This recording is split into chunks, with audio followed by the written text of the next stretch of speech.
What is the best time to work out and what is the best diet and nutrition approach in the Ramadan to prevent muscle loss and get rid of the fat as much as possible in this month? This is amino and I want to address these concerns of people who are interested in the fasting, especially Muslim in the Ramadan.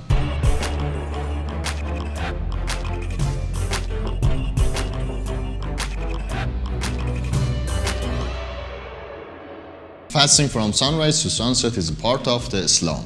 Rather than that, there are a lot of people in the world following the different kind of the fasting to achieve their goal. There is something common between all of them. What is the best time to work out and what is the best approach of the nutrition and diet during the fasting?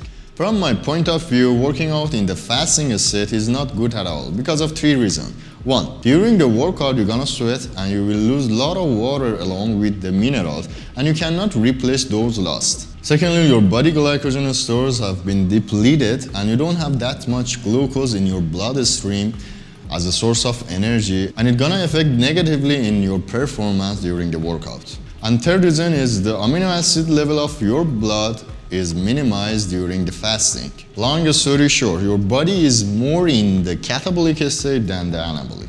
In my opinion, the best time to work out is at least 1 hour after the breaking your fast, aka iftar. Generally speaking, after iftar or the feeding window is best time to do workout. But my suggestion to you guys is 1 hour at least after breaking your fast. By breaking your fast and having food and water in your system, you rehydrate your body again, balance your electrolytes levels, as well as you replenish your body glycogen stores and increase glucose in your blood streams. And you can increase your blood amino acids level and give enough amino acid to your muscle for better and faster recovery post-workout. Before jumping to what we have to eat and what we should avoid, let me address one common mistake people do in the Ramadan. Usually people purposely decrease the volume of workout in this month or just go to the gym to have a very light session workout during the Ramadan. But it's not good at all. Already during the fasting, your power and your strength is very less than before.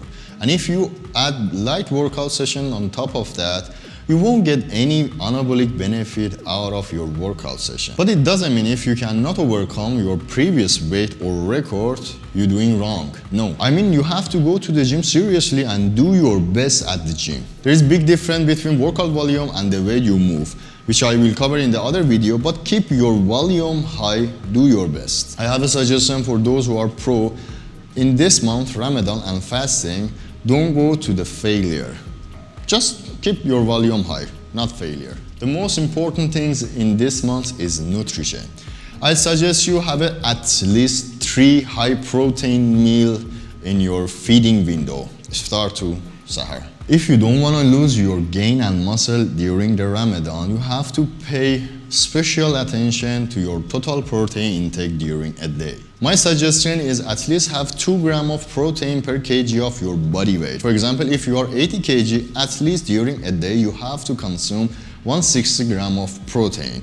And it's better to be a high quality protein. If you are pro and more muscular and carry less fat, I suggest you a little bit increase this amount, like 2.3 grams per kg of your body weight, and divide it at least in the 3 different meals for the better protein synthesis purposes. I know the 5 meals a day is ideal for the protein synthesis, but during the feeding window, usually we cannot get time to eat 5 meals. That's why I suggest you 3 meals. It can be like this: 1 meal in iftar or breaking a fast time, another meal in the post-workout, and the third meal before sunrise or Sahar.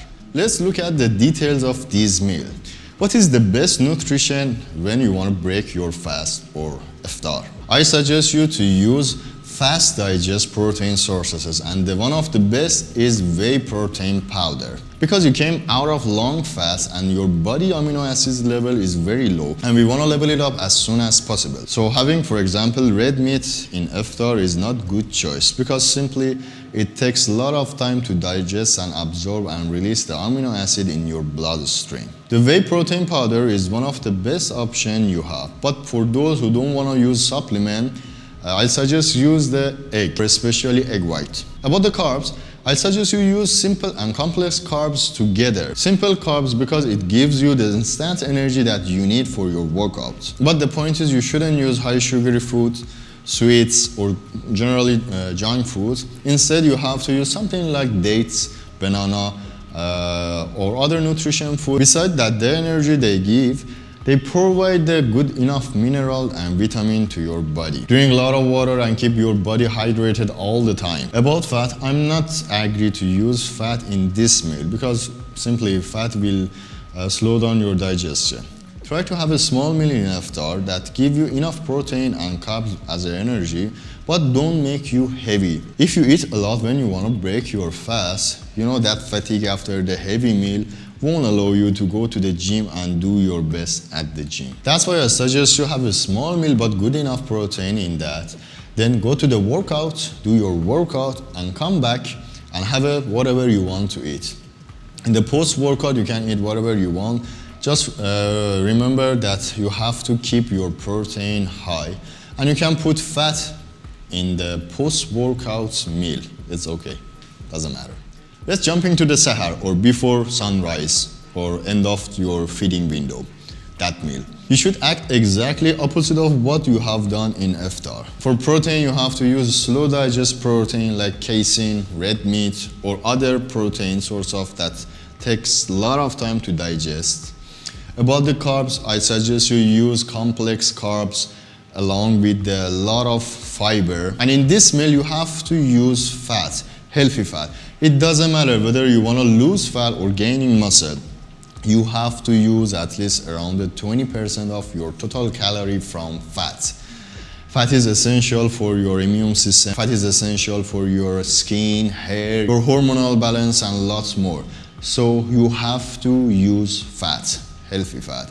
Cutting the fat from your diet is one of the biggest mistakes people do during the fat loss journey. I suggest you to avoid diuretic stuff as much as possible during your feeding window. Stuff like coffee, tea, green tea. One option you have to avoid the fatigue or dizziness in this month that's caused by falling the blood sugar is going to the ketogenic diet. I'm in keto and fasting together. When you are in ketosis, your body uses the fat as a main source of the energy. That's why it gives you the stable energy. But go to the keto diet if you know exactly what is the keto diet, or you have a doctor or nutritionist that gives you exact plan and you can follow that plan. Because 99.9% of the people who DM me on Instagram about their ketogenic diet, even they are not close to the ketogenic diet.